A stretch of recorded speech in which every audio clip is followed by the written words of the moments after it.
Moving your site from WordPress to Wix? Here's the complete 60-second guide. Step 1. Log into your WordPress dashboard and go to Tools, Export. Choose All Content to export posts, pages, and media references, then download the XML.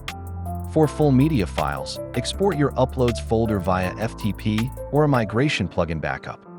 Step 2. Clean up, check URLs, note custom code, and list key plugins and widgets. Download your theme assets and save any important CSS or header scripts for later. Now open your Wix dashboard and create a new site to receive the import. Step 3. Use the Wix import tool or Wix editor to upload your WordPress XML and media files. Map content, assign posts to pages, set permalinks, and recreate menus with numbered overlays. Rebuild layout using Wix's editor, paste saved CSS where possible, and add missing widgets.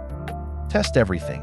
Preview pages, check images, internal links, forms, and mobile responsiveness. Lastly, point your domain to Wix, set up redirects from WordPress, then go live.